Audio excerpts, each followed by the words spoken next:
Avanzamos en el estudio de la carta a los romanos. Y dice así en el capítulo 1, versos 1 al 7, donde quedamos. Miren lo precioso de esta salutación, es un saludo. Dice así: Pablo, siervo de Jesucristo, llamado a ser apóstol, apartado para el evangelio de Dios, que él había prometido antes por sus profetas en las santas escrituras, acerca de su Hijo, nuestro Señor Jesucristo, que era del linaje de David según la carne, que fue declarado Hijo de Dios con poder según el Espíritu de santidad, por la resurrección de entre los muertos, y por quien recibimos la gracia y el apostolado, para la obediencia a la fe en todas las naciones, por amor de su nombre, entre las cuales están también ustedes, llamados a ser de Jesucristo, a todos los que están en Roma, amados de Dios, llamados a ser santos. Gracia y paz a ustedes, de Dios nuestro Padre y del Señor Jesucristo. Hablamos entre algunas cosas que esta porción bíblica nos habla de 3 llamados. Usted los puede encontrar allí y ya los estudiamos la semana anterior. Uno es el llamado a ser apóstol, a ser servidor. Otro es el llamado a ser de Jesucristo y el otro es el llamado a ser santos. Ahora, hay que entender el contexto de esta carta, de este estudio. Y es que lo primero que debemos recordar es que es una carta para Roma. Claramente se indica que los destinatarios son aquellos que están en Roma, por eso de ahí se toma ese nombre de esta carta. Entonces esta carta fue escrita desde Corinto entre más o menos marzo y mayo del año 58 después de Cristo. Pero ¿por qué es importante entender el contexto, entender qué es para Roma? Porque Roma no era una ciudad cualquiera en este momento de la historia en el cual estamos adentrándonos. Roma es el centro del mundo. Roma tenía un dicho, el Imperio Romano, que estaba en pleno auge, estaba en lo que se conoció como la Pax Romana, que fue un periodo de más de 200 años, donde ellos no tuvieron enemigos, donde ellos pudieron detener toda la sedición que se levantaba. Por eso, entre comillas, la Pax Romana, o sea, la paz romana, es un dicho que se acuñó para dar a entender cuál era el tipo de paz que los romanos tenían. La Pax Romana es que ellos llegaban con un ejército de miles de personas. Entonces, ¿quién se iba a levantar contra la brutalidad con la que los romanos trataban a aquellos que se rebelaban? Para entender un poco de esa brutalidad, resulta que un tipo que se llamaba Espartaco, ¿cierto? El tipo que se llamaba Espartaco fue un esclavo, fue uno no era romano, sino que era parte de uno de los pueblos subyugados por Roma. Se levantó y dijeron: hermano, aquí no nos vamos a dejar gobernar por los romanos. Y entonces él tenía más o menos 6,000 personas que estaban con él, Espartaco y otras 6,000 personas. ¿Y sabe qué hicieron los emperadores, qué hicieron los príncipes, los gobernantes del Imperio Romano que estaba apenas en auge? Crucificaron 6,000 personas. Eso fue antes de Cristo. Crucificaron a 6,000 personas en un trayecto de 200 kilómetros. Para hacernos una idea, es como ir de aquí a Cali, ir de aquí a Cali y regresar. Esa distancia, ida y vuelta, más o menos 200 kilómetros, ida y vuelta, cada 30 metros una persona crucificada.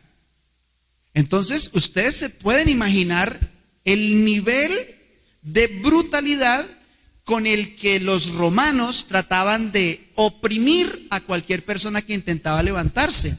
Por eso el Señor Jesucristo no fue la primera persona que se crucificó, ni fue la última. De hecho, fue el más notable de los sacrificados, y su cruz y esa crucifixión y esa salvación, esa tortura, pues cambió la historia sencillamente. Pero el nivel de brutalidad y el dominio de esa, entre comillas, Pax Romana, significaba cosas demasiado tremendas, como que este imperio era supremamente violento, supremamente sanguinario, pero también era muy extenso, era demasiado grande. Por eso en el primer siglo la iglesia tuvo que esconderse, tuvo que refugiarse, pero los romanos, cuando llegaban a un lugar, imponían su idioma, imponían sus dioses, imponían su cultura. Y los emperadores romanos eran tipos tan locos que ellos disponían de la vida de la gente menos que como animales, menos que como esclavos.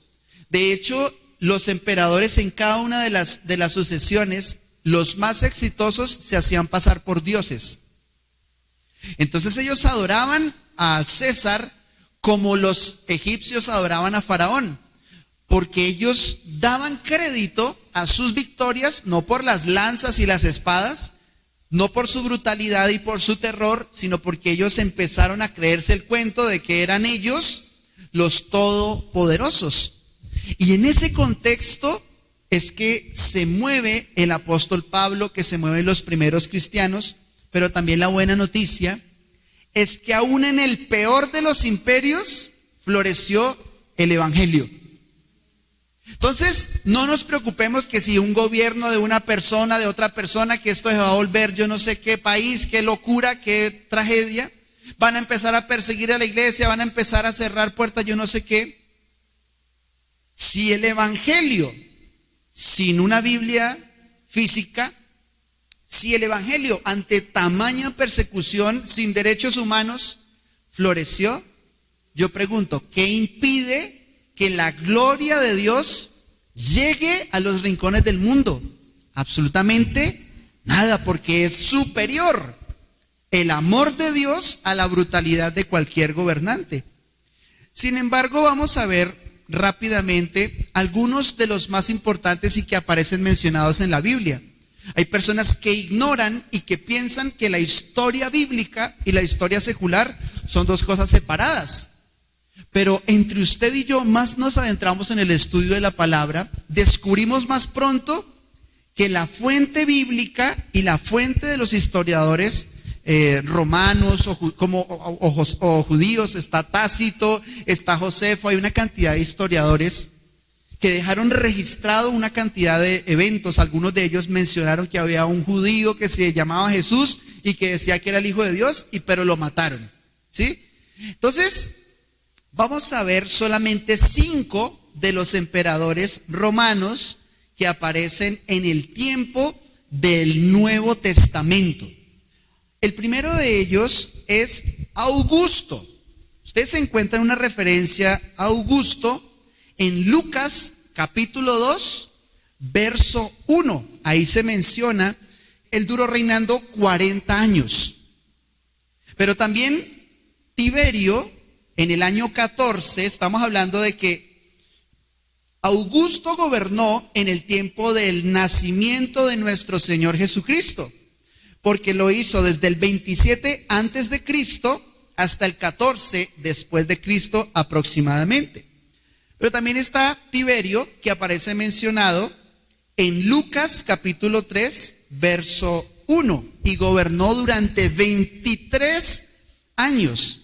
O sea, estos tipos que eran unos dictadores no se quedaban 2, 3 añitos, sino que se quedaban hasta que alguien llegaba y los mataba. De hecho, Calígula fue asesinado. O sea, eso era una cosa tremenda, violenta, de intrigas. Pero el único del que no se menciona en la Biblia en esa sucesión es Calígula.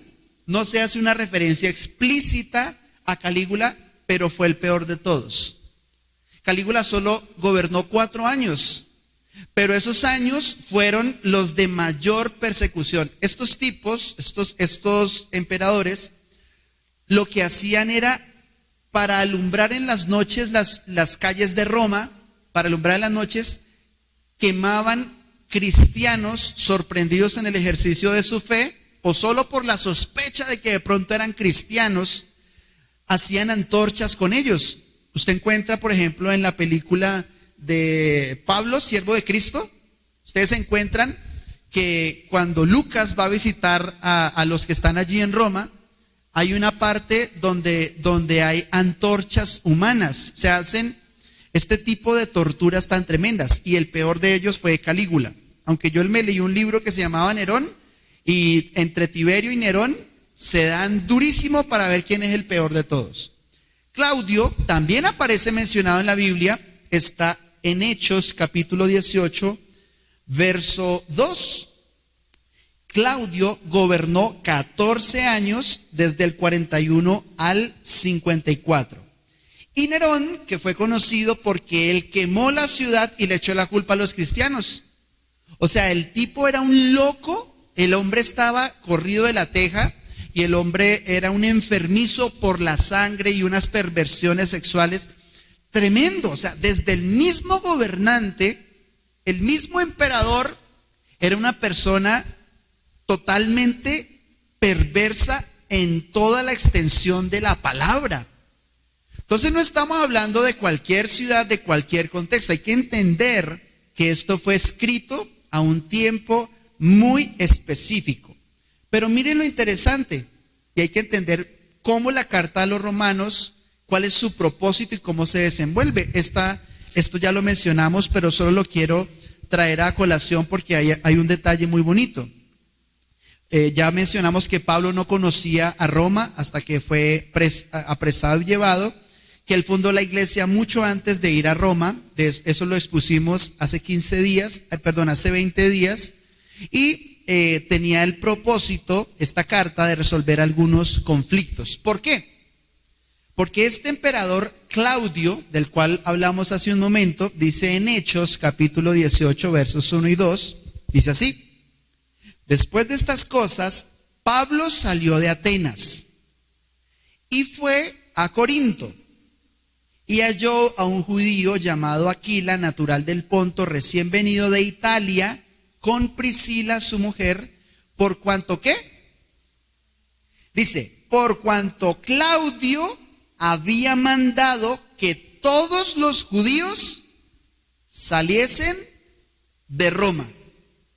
Mire, estos tipos estaban locos, estos tipos estaban endemoniados, estaban en lo más bajo de la condición humana, y el diablo les llevó a tomar decisiones como estas. A nosotros nos parece rarísimo, pero digamos, después de uno ver la historia reciente con Hitler, ¿cierto?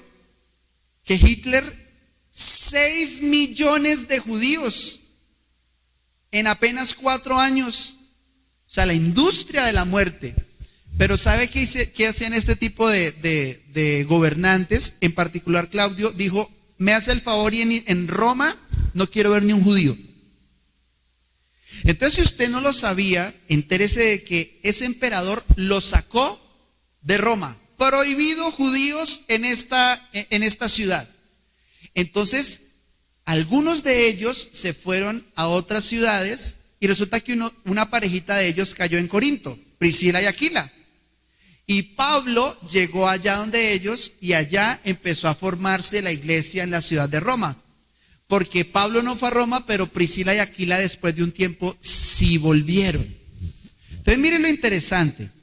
Y es que por 5 años en Roma no hubo ni un judío.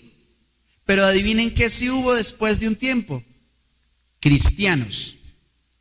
Es decir, ustedes saben muy bien que los primeros los primeros cristianos fueron la mayoría judíos. Después llegaron algunos griegos, algunos de otras naciones, etcétera. Cuando es derramado el Espíritu Santo en Hechos capítulo 2, se nos describe que habían en la fiesta de Pentecostés en estos días una cantidad de personas. Pero miren lo curioso. Y es que después de un tiempo los judíos pueden volver a Roma. Pero la iglesia ya estaba formada y llegaron entonces los judíos. Eso es como, voy a poner un ejemplo, como si el gobernador del Cauca dijera, aquí no queremos ningún tolimense, supongamos, ¿sí? Gobernador del Cauca dice, aquí no queremos tolimenses, o si no, entonces ¿qué hacemos los tolimenses? Pues nos toca irnos. ¿cierto? Pero aunque no hayan tolimenses, sí hay caucanos y hay personas de aquí que profesan la fe, que buscan al Señor, que se ocultan para no ser perseguidos, para no ser hallados y asesinados ante la brutalidad de estos tipos. Entonces, después de 5 años, el gobernador dice, ¿sabe qué? Listo, que vengan los tolimenses otra vez. Y entonces llego yo, ¿cierto? Otra vez, y resulta que hay una barrera cultural, porque no es solamente la diferencia que hay entre tolimenses y caucanos, digamos, que aquí a estas alturas eso ni se siente, todos somos lo mismo, que llega un paisa, a las 5 semanas ya es más patojo que cualquiera, ¿sí o no pues? ¿Sí? Pero la barrera cultural entre los judíos cristianos y los romanos cristianos es algo que Pablo quiere derribar a través de la carta a los romanos. Vamos a ver en Romanos capítulo 15, adelantándonos un poco solo para ver que de esto también habla la Escritura. Vamos a ver que dice así Pablo: el Dios de la paciencia y de la consolación les dé entre ustedes ¿qué? Un mismo sentir según Cristo Jesús, para que unánimes a una voz glorifiquen al Dios y Padre de nuestro Señor Jesucristo. Por tanto, mire lo que dice: recíbanse los unos a los otros. Si nosotros no conocemos esta parte de la historia de la que estamos hablando, pues vamos a descontextualizar lo que significa recíbanse los unos a los otros. ¿Eso qué significa? Mire, los que vienen, a pesar de que sean diferentes a ustedes o romanos, recíbanlos. ¿Y cuál es el punto de encuentro? De toda unidad espiritual y teológica, ¿cuál es el único encuentro que tiene que haber entre los cristianos? Jesucristo. Eso es como cuando uno dice, nos vemos en campanario, nos vemos en el estadio, nos vemos en el hospital. Entonces, aunque vengamos de lugares diferentes, ese es el lugar de encuentro. Nuestro lugar de encuentro es Cristo Jesús. Y dice, como Él también nos recibió, recibámonos para la gloria de Dios. Pues les digo que Cristo Jesús vino a ser siervo de la circuncisión para mostrar la verdad de Dios, para confirmar las promesas hechas a los padres y para que los gentiles, cuando habla de gentiles, aquí está hablando de todos los que no son judíos y en particular se lo está diciendo, mire, a los romanos, y ya vamos a ver por qué. Primeramente, doy gracias a mi Dios mediante Jesucristo con respecto a todos ustedes de que su fe se divulga por todo el mundo. Porque testigo me es Dios, a quien sirvo en mi espíritu en el evangelio de su Hijo, de que sin cesar hago mención de ustedes siempre en mis oraciones, rogando que de alguna manera tenga al fin, por la voluntad de Dios, un próspero viaje para ir a ustedes, porque deseo verlos, para comunicarles algún don espiritual, a fin de que sean confirmados, esto es, para ser mutuamente conformados por la fe que nos es común a ustedes y a mí. En primer lugar, en este pasaje, ¿qué podemos ver? Vemos que una iglesia es famosa por su fe. Yo le pido al Señor que permita que la iglesia cristiana en Popayán sea conocida por la fe. Que la Gran Comisión sea conocida por la fe. Que ustedes y yo juntamente en Cristo podamos ser reconocidos en la ciudad y por qué no en el país como gente de fe, no como gente problemática, como gente que siempre está poniendo el dedo en la llaga, la sal en la herida, porque ustedes saben que uno va cogiendo una fama, ¿no? ¿Cierto? Y uno en el barrio, en la casa, uno va teniendo fama de desordenado o de estudioso. ¿De perezoso o de empresario?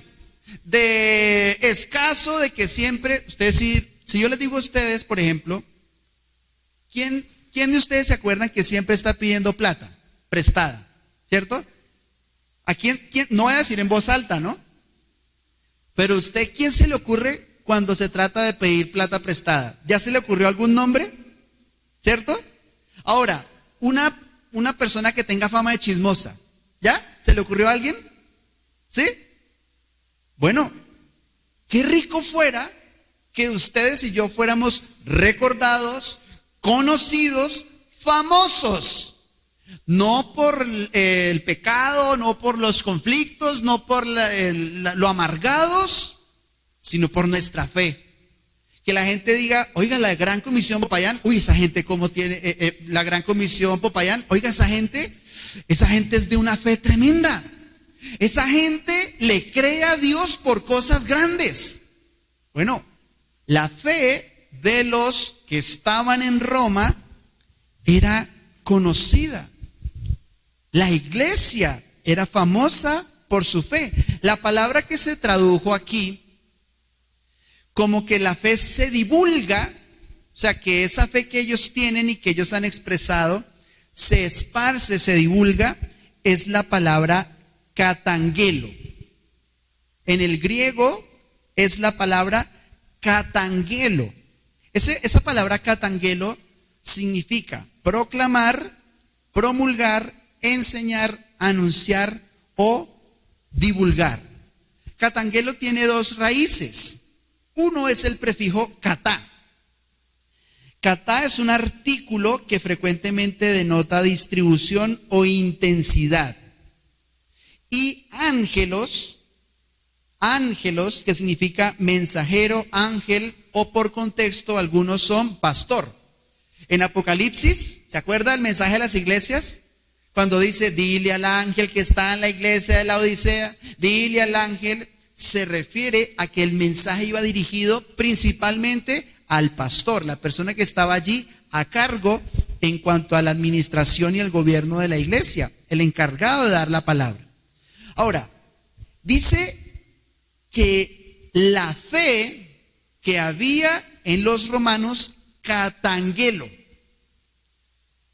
se divulgaba, iba creciendo, se iba haciendo muy conocida, muy popular. Y yo le pido al Señor que permita que la fe que hay en usted, que la fe que hay en mi corazón, sea también katangelo, que sea proclamada, que corra por las calles, no para gloria de iglesias y mucho menos para gloria de hombres, sino todo para la gloria del Señor. Y Pablo se alegró.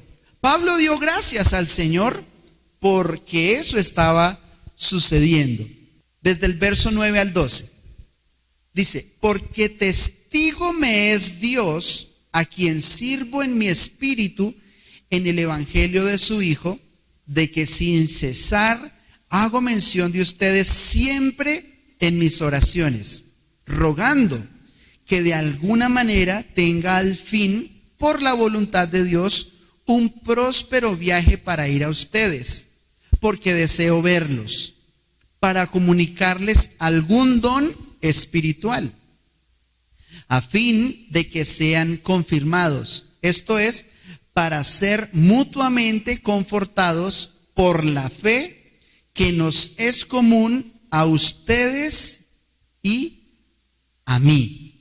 Uno puede percibir entre líneas que Pablo era una persona que amaba mucho a las iglesias. Y ustedes lo ven en el verso 6 y 7, donde él le dice, romanos, ustedes son amados de Dios. Es decir, Pablo pudo reconocer que Dios amaba a los romanos. Entonces, él, como todo hijo de Dios, aprende a amar lo que Dios ama. Y como Dios ama a los romanos, él se dirige con mucho amor. Y a pesar de que en el capítulo 2, ustedes van a ver que usa un lenguaje durísimo en contra de la depravación humana y de toda la inmoralidad llevada al extremo que se vivía en Roma, empieza con un amor, con una suavidad, y les dice, mire, yo quiero ir a visitarlos, yo anhelo estar con ustedes, yo quiero ir a Roma, quiero estar allí, quiero confortarlos, alegrarme con ustedes. Entonces, ese es el corazón de un siervo de Dios. El corazón de un siervo de Dios es el corazón que ama lo que Dios ama. Y lo que Dios ama es la gente. Dios ama las familias, las personas. En el corazón del Señor solo hay un amor muy grande hacia aquellos que soportan, que resisten, aún rodeados de tanta perversión, aún rodeados de tanta maldad. Pero hay una expresión muy interesante en esta porción que acabamos de leer. Y es la expresión servir en el Espíritu. Es la expresión servir en el Espíritu. Decía esa porción, testigo me es Dios a quien sirvo en mi espíritu, en el evangelio de su Hijo. Así que vamos a ver brevemente qué significa servir en el Espíritu. Porque uno puede servir, pero puede hacerlo, digamos, en la carne. ¿Qué es servir en el Espíritu? ¿Qué evidencia bíblica tenemos de lo que significa servir en el Espíritu? En primer lugar, es servir en el evangelio de Jesús. Eso es lo que contiene nuestro servicio, lo que contiene la obra de Dios a través de nuestra vida, de nuestro ministerio, tiene que sí o sí ser atravesada de principio hasta el fin por el evangelio. Si el centro de nuestra predicación no es el evangelio, algo está mal. Si el centro de nuestra adoración no tiene que ver con la noticia de salvación, si nosotros no predicamos buenas noticias, si nuestras palabras no son un refrigerio, buenas nuevas, entonces tal vez es un servicio que no necesariamente sea a Dios o que no necesariamente sea en el Espíritu, el evangelio de Jesús. En primer lugar, es tener a Dios como mi testigo. Es decir, tener una integridad de corazón tal que lo que yo hago, lo hago para Dios. Sabiendo que el que me ve no es la multitud, que el que me ve no es aquel con quien yo me quisiera congraciar, que la que me ve no es aquella persona de la que yo espero algún favor, sino que el testigo de la manera en que nos conducimos tiene que ser en mi corazón y en nuestros corazones Dios. Si un ministerio tiene a Dios como testigo, está mucho más próximo a servir en el Espíritu, porque todo el mundo demanda muchas cosas de los siervos. Los siervos de Dios, dice por lo menos los apóstoles, dicen, nosotros somos un espectáculo para el mundo. De nosotros se burlan, de nosotros dicen, nos persiguen, nos humillan, nos quebrantamos, estamos allí perseguidos, decían los apóstoles en las cartas que ellos escribieron. Pero también decían, mire, digo verdad en Cristo, no miento. El apóstol Pablo decía, yo honro mi ministerio. Si ustedes creen que yo estoy por plata, usted léalo en 2 de Corintios capítulo 1. Decían, imaginen que el apóstol Pablo lo hacía por plata, ¿qué más se podrá esperar de nosotros? ¿Cierto? Pues es muy fundamental que nuestro testigo sea Dios, que lo que hacemos lo hagamos para Él. Pero también dice, testigo me es Dios a quien sirvo en mi espíritu en el evangelio de su Hijo, de que sin cesar hago mención de ustedes. Servir en el Espíritu tiene que ver con saber, con entender, con reconocer, con mencionar específicamente a la persona que Dios quiere que yo le sirva llevándole el evangelio. Es decir, la Biblia nos da testimonio de que cuando uno ora, trata de hacer siempre mención de esa persona, de esa iglesia, de esa ciudad. Mencionar no es solamente decir, Señor, bendícenos a todos. No. ¿Saben qué dice Pablo que él hacía? Dice, yo me acuerdo de la iglesia de Roma. Servir en el Espíritu no es como quien tira una granada, que al que le cayó, le cayó. Servir a Dios es tomar el arco y la flecha. Servir a Dios significa ir específicamente a un corazón. Servir al Señor significa hacer mención de cada ciudad o de cada persona. Uno de los secretos más bonitos en el ministerio del apóstol Pablo es que parecía que para él no habían más iglesias. Usted lea la carta a los filipenses y yo imagino que los filipenses cuando la leían decían, este Pablo a las otras iglesias como que no las quiere tanto, pero a nosotros sí. Pero usted lee por ejemplo a los efesios y parece que dijera, mire, yo a ustedes los amo más que a todos esos, ¿sí? Como que les daba a entender que ellos eran los más importantes, como hace Dios con nosotros. Que cuando uno está orando, cuando uno está alabando al Señor, uno siente como que Dios le dice, venga, que usted es para mí, usted es tan especial, tesoro, tú eres tan importante, tan amada. Ahora, si una persona no siente eso, ahí ya hay un problema. Porque si uno está pensando, no, Dios ama más a mi abuelita que ora más que yo. Dios ama más a mi hermano que predica mejor que yo. Dios ama más al pastor porque está en un lugar allá predicando siempre. Dios ama más al del piano porque le dio un talento. Ahí hay un problema. Entonces, el siervo de Dios que lo hace en el Espíritu, dice, hace mención sin cesar. Entonces constantemente Pablo les dice, yo oro por ustedes, porque el siguiente paso dice, sin cesar hago mención de ustedes siempre en mis oraciones. Usted y yo sabemos que estar aquí, que estar en Cristo, es el resultado de la oración de otras personas. ¿Sí o no? Usted y yo sabemos que estar aquí es por la pura gracia de Dios en respuesta a la oración que alguien hizo por nosotros. Una cosa sí le digo, usted y yo estamos acá como el resultado de la oración, de la intercesión de otras personas, generalmente nuestra familia. Alguien que encontró la verdad en oración se acordó de nosotros. Ahora, es importante que usted y yo también hagamos mención de otras personas. Una cosa sí les digo, usted está orando y usted de pronto se concentra como la mayoría de nuestras oraciones que solo son yo, para mí, Señor, dame, ayúdame, ¿sí? Pero en medio de esa oración, de pronto el Espíritu Santo nos inquieta, pone una carga a por otra persona, a por una familia, a por una iglesia, a por una ciudad. Y entonces, si usted está con el anhelo de servir en el Espíritu, es importante que mencione a esa persona.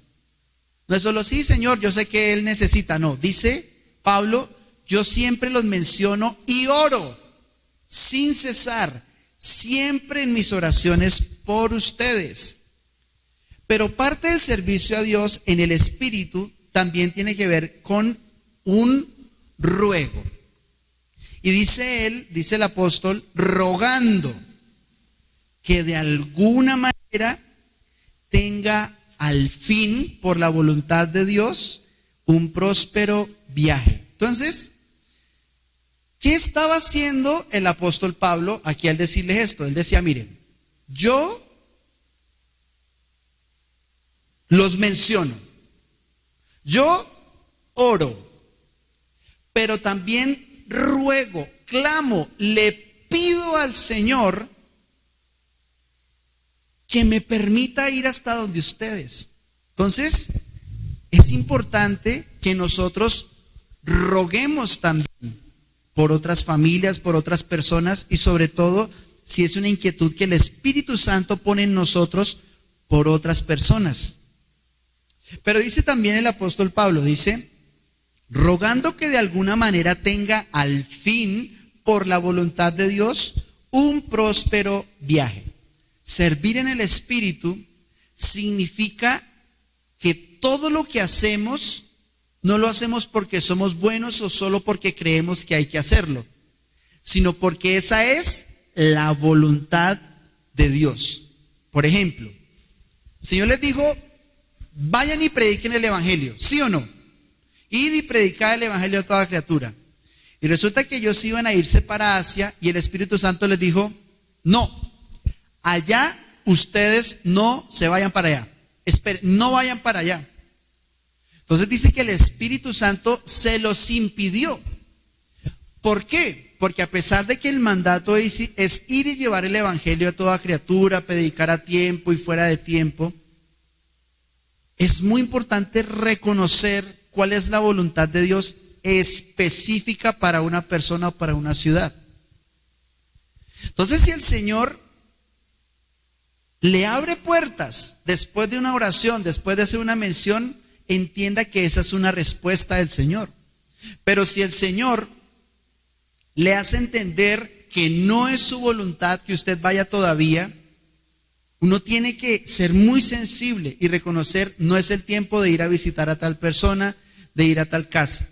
Pero si usted está orando, hace mención, ruega, hace oración de esa persona, servir en el Espíritu significa que soy guiado por el testigo interno que tengo en mi corazón, que es el Espíritu Santo. Para decirlo de una manera más clara, yo oro, yo ruego, yo pido, pero el último que tiene la palabra, el que tiene la última palabra, ¿quién es?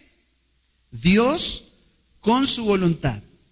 Pero dice, tener un próspero viaje para ir a ustedes porque deseo verlos, para comunicarles algún don espiritual. Entonces, servir en el Espíritu no es solamente mencionar, orar, rogar, anunciar el Evangelio, hacerlo en la voluntad de Dios, sino que también es ir. Porque dice Pablo, yo quiero ir. O sea, ¿es importante orar? Sí. ¿Es importante interceder? Sí, lo es. Pero también es importante ir. Ustedes sabían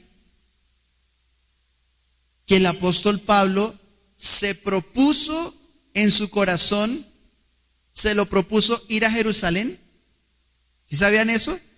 Que él afirmó su rostro como para ir a Jerusalén. Y cuando afirmó su rostro para ir a Jerusalén, fue que terminó en Roma. Ahí fue que el Señor le permitió en ese instante ir, ser llevado. Él se movió por toda Asia, se estuvo moviendo por todo lo que hoy es Turquía. Pero el punto de lo que quiero decir con esto es que yo le pido a Dios, yo oro, pero el resultado yo se lo dejo al Señor. Pero tengo que ir. Vemos un deseo que hay en el apóstol Pablo, dice, porque deseo verlos para comunicarles algún don espiritual a fin de que sean confirmados. La palabra que ahí se tradujo como confirmados es la palabra esterizo. Entonces dice el apóstol Pablo, dice, yo quiero ir, quiero verlos, quiero estar allí con ustedes para que por medio de un don espiritual ustedes sean esterizo. ¿Qué significa esa palabra esterizo? Significa fijar firmemente, volverse resueltamente en cierta dirección, confirmar, establecer y afirmar. Usted y yo debemos entender que la persona que confirma es Dios mismo. Pablo oró por los romanos, anhelaba digamos, ir a Roma, conocerlos, les escribió, los amaba, les mandó el libro más completo de teología en esa carta, ¿cierto? Y los amaba, uno puede percibirlo en el ánimo con el que les escribió que los amaba. Sin embargo, el que confirma la fe, el que confirma el llamado, el que confirma es Dios a través del ejercicio de los dones.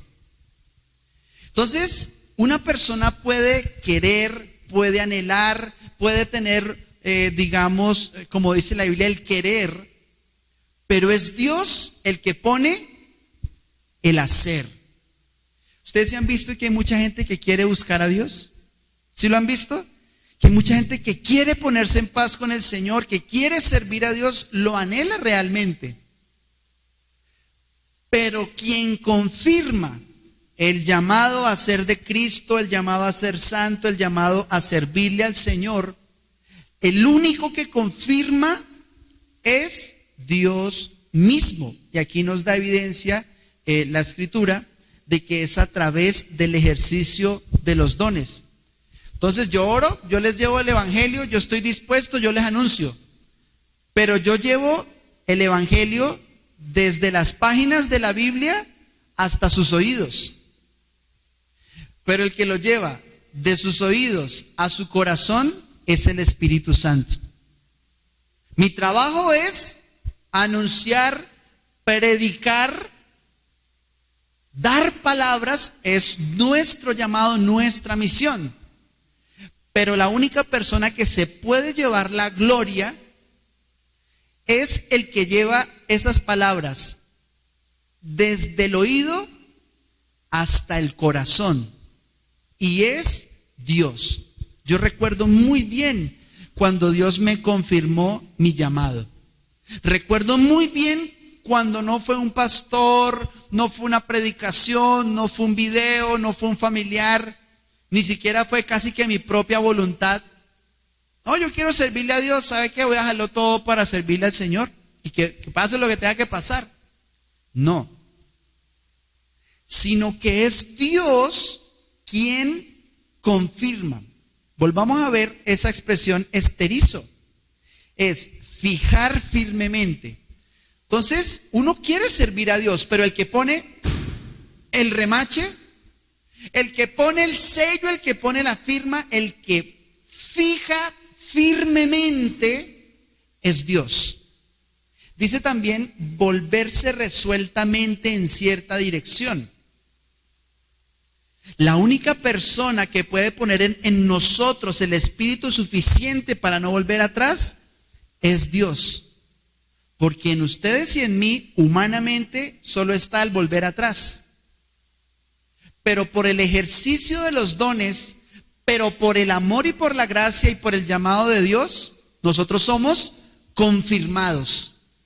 Por su gloria decimos, yo estoy establecido, yo estoy afirmado. Y podemos vivir con una seguridad excepcional, con un carácter que va más allá de lo tercos que seamos, con un carácter que va más allá de las circunstancias. ¿Por qué? Porque Dios me convenció de que me convenció, de que me convenció, de que me convenció de seguirlo, de amarlo, de servirle y de estar con Él hasta la muerte. Y eso no lo puede hacer el alma humana. Porque el alma humana es así. Esto es el alma.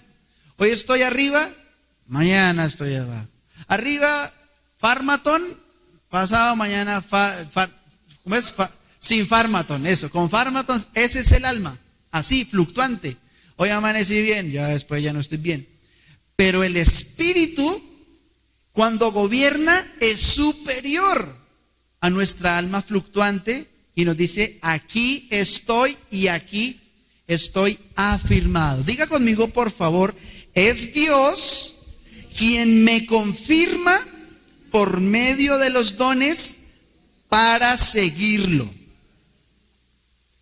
Ahora, también dice que es Dios el que conforta. Dice allí la Escritura, esto es para ser mutuamente confortados por la fe que nos es común a ustedes y a mí. Entonces la escritura menciona que el confort, mire esa palabra tan interesante, y está en la Biblia. Usted si se ha subido alguna vez a un bus que dice máximo confort, ¿y cómo son las sillas de un bus que tiene máximo confort? Usted le tienen 2 colchones y le dicen este es un colchón regular, ¿cierto? Y le dicen le tengo este otro colchón máximo confort. ¿Usted en cuál quisiera dormir? En el que dice máximo confort, ¿verdad? Pues mire, la única persona que produce en nosotros un descanso suficiente, no un desespero constante, sino un descanso suficiente, es Dios por medio de la fe corporativa. ¿Y qué significa fe corporativa, pastor? Bueno, buena pregunta. La fe corporativa significa una fe común, una fe de cuerpo. Porque hay personas que tienen fe, ¿cierto? ¿Sí o no? Hay personas que tienen fe. Y hay personas que tienen la medida de fe y han sido fieles y han cultivado la palabra de Jesucristo en su corazón y por eso son robustas en la fe. Pero hay algo que produce confort, que produce un descanso. Y es cuando Dios permite que tú y yo hagamos parte de un cuerpo de personas que tienen fe. ¿Saben cuál es el problema de los que vuelven atrás? Que ellos volvieron atrás. Pero los que se quedan, el remanente, queda un poco más debilitado. ¿Usted no le ha pasado? Que ustedes están haciendo, digamos, un trasteo. Son 7 personas haciendo un trasteo. Y resulta que se van 3. Y a la media hora se va otro, se van 4. Se van 5 y queda usted nomás con otra persona. ¿Cómo quedan los que están allí?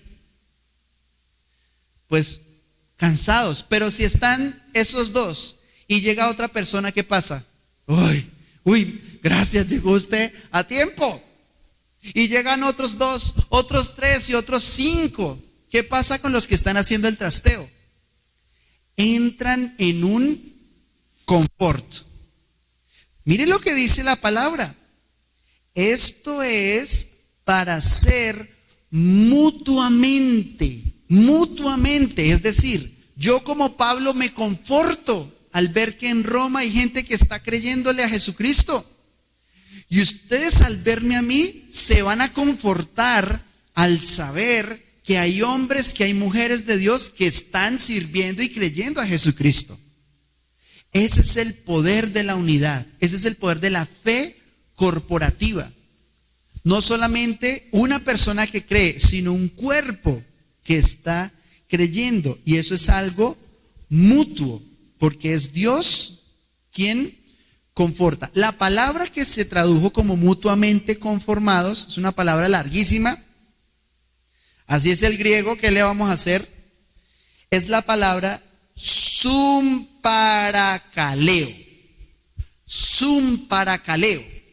Y esa palabra sumparakaleo tiene dos raíces, digamos. La palabra sun, que significa con o junto a, asociación o compañía. Y la palabra parakaleo, que significa llamar cerca. Entonces, ¿qué se tradujo como mutuamente confortados? Es una asociación de gente que fue llamada. Es un grupo de personas que tienen un mismo llamado.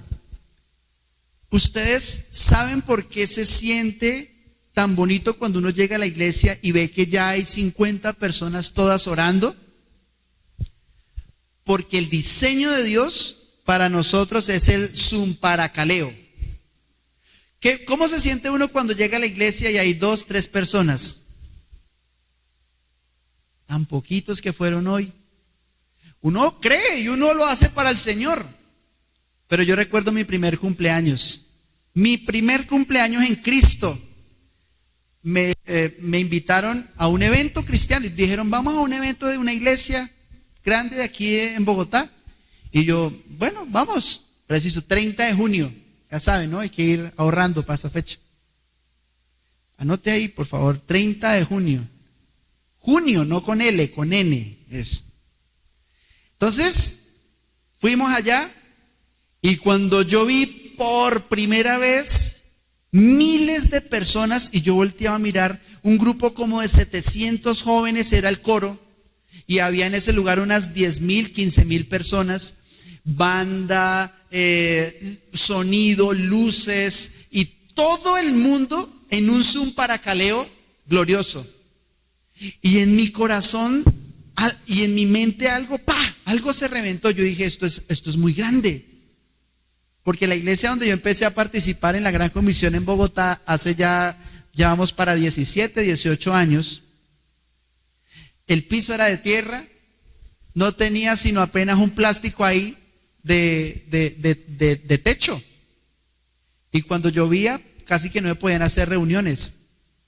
Y amé al Señor y ahí me gocé y saltaba y sudaba y todo lo que había en mi corazón era alegría. Pero cuando yo vi ese gran Zoom paracaleo, yo me alegré tanto de ver que habían más hermanos. Ese es el poder de la unidad, ese es el poder del Espíritu. Pero dice que somos mutuamente confortados por la fe. Una fe que es mutua, que es común.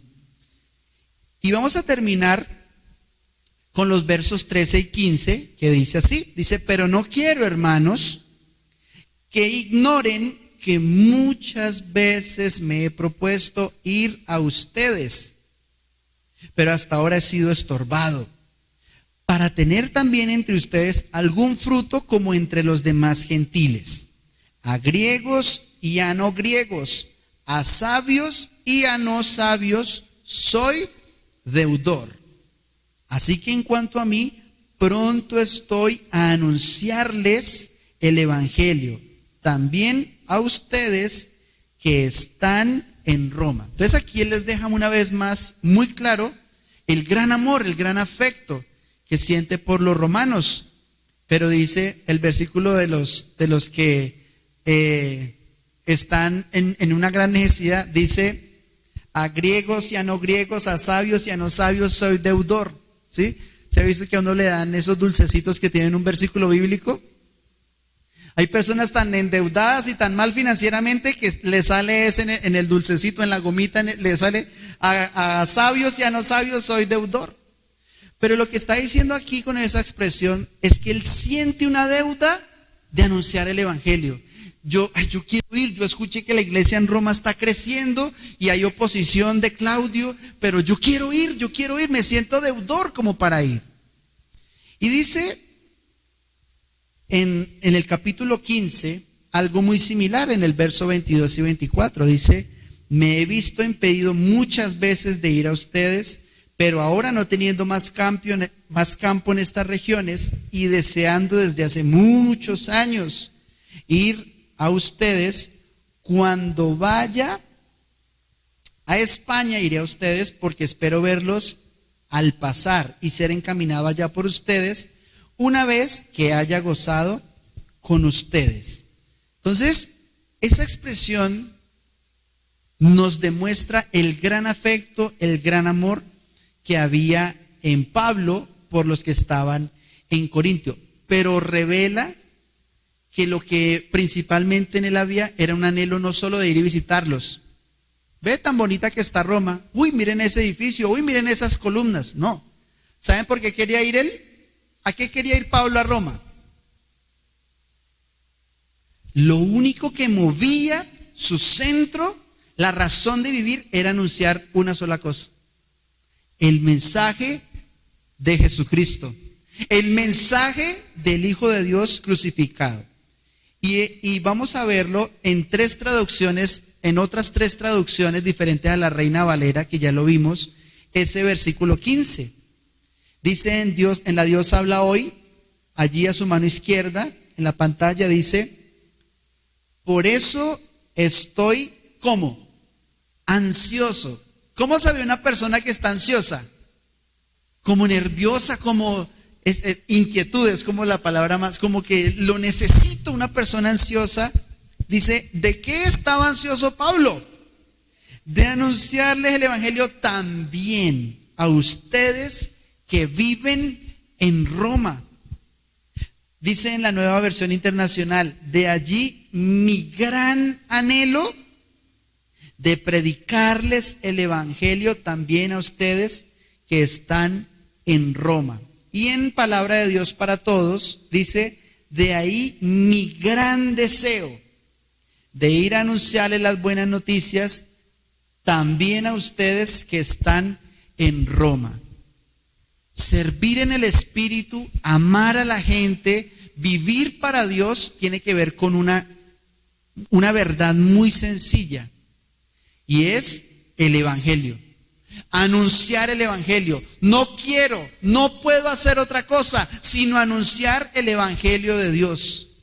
Qué bendición que en todos nosotros hubiera esa ansiedad.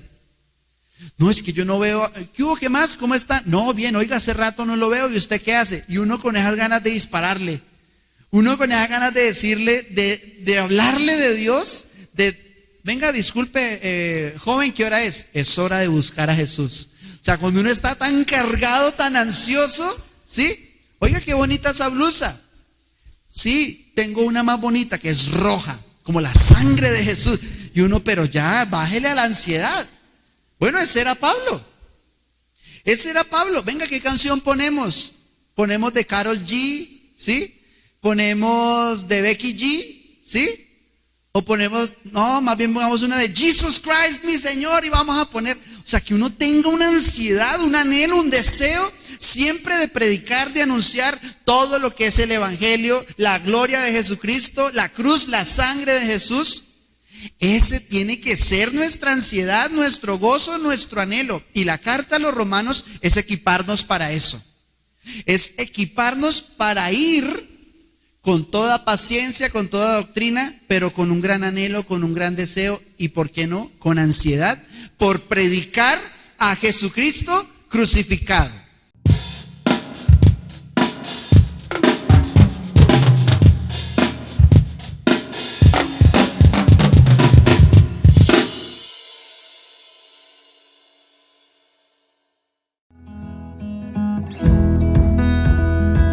La Gran Comisión.